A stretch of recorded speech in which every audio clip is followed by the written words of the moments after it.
Trump ఇప్పుడు వాళ్ళ సైనికుల్ని పంపడానికి ఇష్టపడలేదు ఇరాన్తో యుద్ధం చేయడానికి నేల మీద.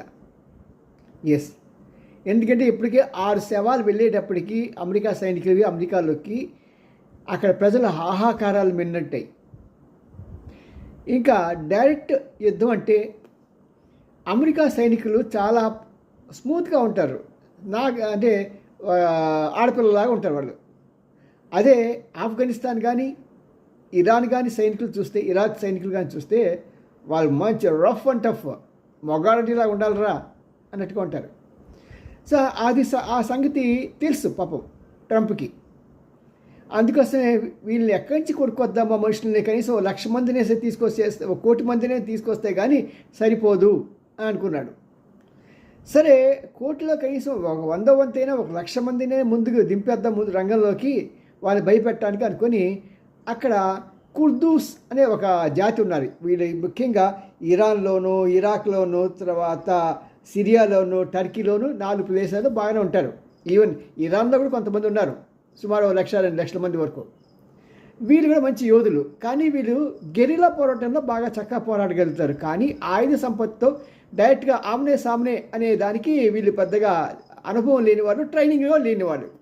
అదే ఇరాన్కి చెందినటువంటి ఐఆర్సీజీ వాళ్ళు ఉన్నారంటే ఫుల్ ట్రైనింగ్, ఎక్కడ ఎప్పుడు ఎలా కొట్టారా కొట్టమంటే తక్కువని కొట్టేస్తారు వాళ్ళు. మరి వీళ్ళు సొమ్ము కాదు కదా, ఎవడమ్మ కన్నా బిడ్డలో వాళ్ళు అని చెప్పి వాళ్ళని దించేస్తున్నాడు. వాళ్ళని గినియా పిక్స్ అంటారన్నమాట. సాధారణంగా శాస్త్రవేత్తలు వాళ్ళకి పరీక్షలు చేయాలంటే గినియా నుంచి వచ్చిన పిక్స్ మీద పరీక్షలు చేస్తూ ఉంటారు. అవి చచ్చిన వాళ్ళకి పెద్ద పర్వాలేదని.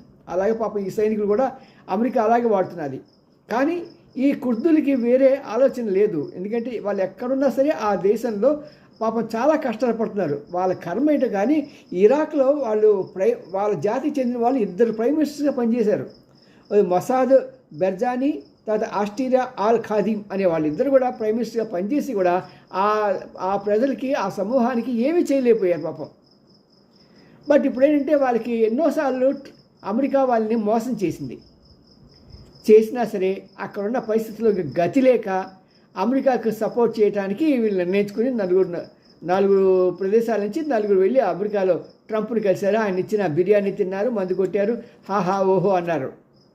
ఇప్పుడు సంగతి అంతా ఎక్కడ వస్తున్నదంటే వీళ్ళందరినీ తీసుకొచ్చి ఈ ఇరాన్లో ముందు పేరుస్తే ఎంత మానవహోమం జరుగుతుందా అనేది మనం ఊహించలేనిది.